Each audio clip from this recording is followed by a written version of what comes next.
don't understand. Net neutrality is the idea that the internet is almost going to be treated like a utility, and there's no preference in terms of like usage and like bandwidth or access to people. So your ISP, like a Xfinity, Comcast, or like Verizon or AT&T or whoever, they can't control what sites you go to or the speed at which you access these sites, so on and so forth. Right, but now they're trying to control it. Basically. Yeah, I think net neutrality was recently repealed, and that whole institution is sort of under attack. So now, if they wanted to, Verizon can decide that if you want to go to Netflix versus Hulu, it can be slower. So that in turn would impact Netflix's business model, because okay, well now we have to either pay Verizon more, or our customers are going to be able to access a decent amount of bandwidth to stream. So that might cause them to lose like subscribers, and it's a whole thing. Or the reverse happens where your ISP forces you to pay extra to access certain websites or like subscription services. Just like anything, you have to pay to play. Yeah, but the internet shouldn't be. The internet's not like an optional thing anymore. You don't really have a choice in the way you interact. For instance, banks will charge you extra if you don't use the internet. Not having it could be very expensive. Like, that saying, being poor is like very expensive. Like it's true. Like it's a snowball effect. So I don't think the internet should be treated like a business. I don't think it should be privatized. I don't think it should be for the that's where technology is headed. If you're noticing that everything is an advertisement, everything that we're looking at is being streamed, and the capital is being diversified in between new entrepreneurs and government structures. So like institutions like we're being at Rutgers University, everything is being monopolized for institutions to be able to collaborate with entrepreneurs and businesses. So merchant services is going to happen. So when it comes to entrepreneurship and social media, that's what governments and lobbyists and politicians and they're all interested in, because now this baby boomers and millennials are using it so frequently and becoming millionaires. They want a piece of the pie. Yeah, but there's some things that shouldn't be like chopped up and sold. Like for instance, water. But we buy water every day. But even though it's free, I know, but you water gotta pay $1 or $3. You don't have to though. But you don't have to. You pay taxes, and you can turn on your faucet, and then you can just drink water. Right, but they also can corrupt that water, as we can see. No, I mean, you have the whole Flint situation where the water's been messed up, but technically that was illegal. It was illegal. Didn't stop people from being poisoned. I mean, I understand, but it was illegal. I think there were consequences for parties involved. But imagine that like it was left to private companies to decide what water you drink, the quality of the water, how often you could drink it. But that's where I think that's a problem. That's illegal. I think that the internet, the do's and don'ts. I mean, I do have my speculations. Like I believe that quote unquote the dark web, certain things to be used for evil shouldn't be allowed. You should be able to cut that off. We currently pay for the internet. There are options where you can find cases where you have access to free Wi-Fi, and I think we're moving closer to a day and age where there will be like sort of a blanketed universal free Wi-Fi system, and then you can always choose to buy your own private network at home and so on and so forth. But I think the internet should be treated like electricity or water or anything else, like a utility, because you don't really have an option of whether or not to use it anymore. Okay, so all right, let's we're gonna segue into what were speaking about at the end of the month. My first opportunity that I've gotten a chance to, we're going to talk about Collision Conference, which is a big conference for any startup, tech company, news, publication, any entrepreneur. This is one of the biggest conventions I've ever been to in some years. Tell us a little bit about what you'll be doing when you get down to Collision. Collision Conference is just sort of like I don't want to call it like a vacation, but I mean, I enjoy going down there and have a good time. It's all work, don't get me wrong, but like it's always great to head down there and network. I bump into a lot of people that, like, you know, I'm cool with that. I don't really get to see during the year, and we all go down to Collision, which is cool. So mostly media stuff. We're going to be shooting interviews. I think we might do something where we travel with the podcast to get a couple of podcast episodes knocked out down there. Networking, and that's pretty much it. Hanging out, checking out like New Orleans.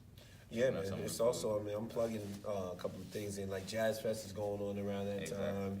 Yeah. It's you know, this is a hub for all those that don't know. This is one of the diamonds in the rough in America right now. Collision Conference. Any new tech startup that I've heard of really started there. You know, they've gone down there and they've shopped their projects. Any new technology that any web development, any new app has been developed. I've seen well before we got a chance to see it in the world. You know, they started down there, and this has been an excitement. The excitement that I have is to see what's new. You know what I'm saying? And what do you think about everything that's going like artificial intelligence, like AI? AI. That's because I did see you use it in one of your in the equal space. I seen you have it. Oh yeah, when we did the VR stuff. Yeah, you have the VR. Yeah.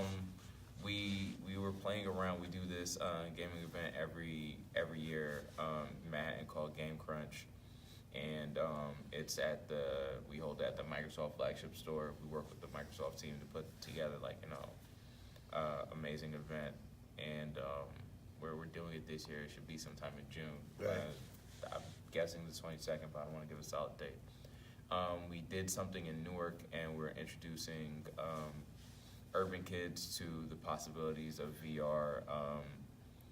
It's gaming, yeah, but like, you know, there's so many other practical applications for it. So it's just introducing them to the possibilities, starting through gaming and then expanding from there.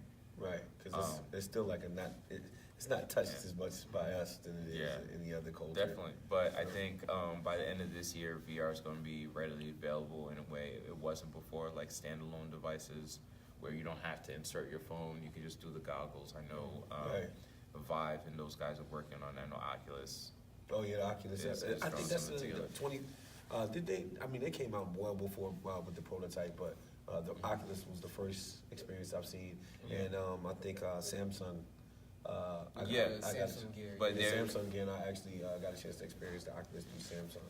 So, I mean, they're going to be way different prototypes and newer prototypes when we get down to Collision. But I believe that VR is the new wave of the future when it comes to internet sensations and new technology moving around, wireless, if you so to speak. But the Vive, I believe, has a wireless setup now, whereas before it was wired. I have one at the house, and it's like I have to I don't even use it anymore because that thing is like so addictive. Is it? Yeah, like it's crazy addictive, and it's gaming on like a more physical level. So like you'll play. So you're really competing, like. Yeah, you're moving around physically. So like you'll be done with a board, and then you're almost like out of breath. Yeah. Wow. Which is cool. And so it's like a new world you're in, right? No, it take off my goggles. I might be like all the way over there. Yeah. Yo, you think we can? You think you can bring like a experience maybe here to the space? Yeah, we could look into playing with something like that. I think that'd be great for like the college kids to experience. Yeah, let's look into. I know we were talking to the team over at HTC, the Vive team, and they're starting a program where they want to start giving VR hardware to urban schools and everything. I know they're starting on the West Coast. So I was trying to see if we can't start something up on the East Coast, starting in like New York, Newark, Yeah, North. so on and so forth. So Wow. we'll see what happens. I mean, but that's pretty much. I mean, basically, just tell us a little bit about when your company started and how hard it was to actually be in the tech space and then podcast space at the same time, because a lot of people don't understand. I think it's not hard to do both simultaneously. I think if you're going to be in the media space, the biggest thing is consistency and patience. Well, it's the same thing as an entrepreneur in general, but being consistent and being patient and sort of capitalizing on opportunities, and when there are a lack of opportunities, creating your own. Right. But it wasn't terribly hard. I don't want to say it was easy, but I'm used to working hard, man. So Yeah. So like general background. Like, what's your general background? So that everybody gets marketing. I have a marketing background. When I went to college, I decided to major in marketing because I always wanted to do a business. I always wanted to be a business major. I always wanted to start my own business. Once I finished with that, I started several failed businesses, and I learned a lot throughout the way. Yeah, it's a lot of mistakes, but I counted them as wins. They were all like really great learning experiences. And then I got into IT. That's still going. That's still going strong. I got into real estate. I diversified a bit in terms of what I do, and it takes a lot of time management skills, more consistency, being a hard worker, getting up when you don't feel like it, and then got into the media stuff by accident. It was just sort of a hobby. The blog was a hobby, and it kind of just took off. So. Okay, so tell us about I said now you're on the podcast, so tell us a little bit about like your experience at Sirius XM. Like, I know you've got these guys go there. Yeah, we've gotten booked up there for a couple of shows. It's cool. Yeah, it's cool. Yeah, it's cool. It's a cool setup. We've gotten booked.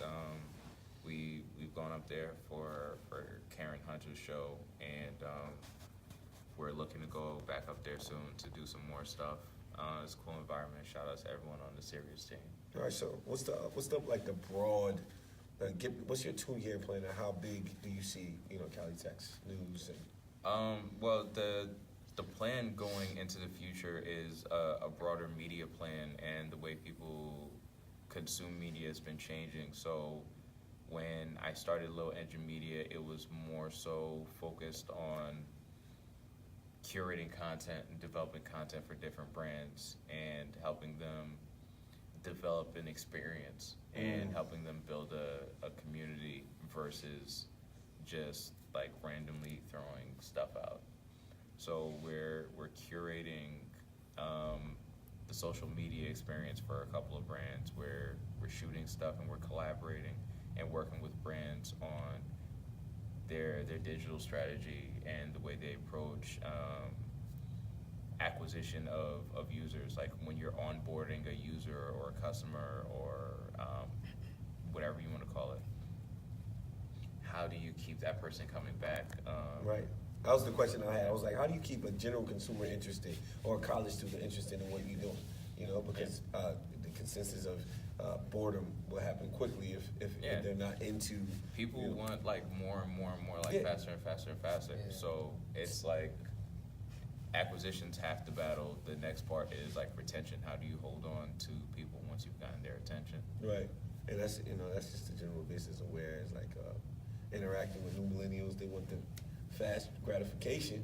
Yeah. If they don't see the process, they'll be delayed, and then they'll be bored, and they'll step off.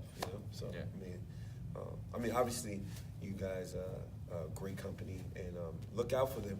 Man, Cali Tech News. This is Reg, and I'm the host, Javon. That's Dave. What's up? Marcus Unisterp.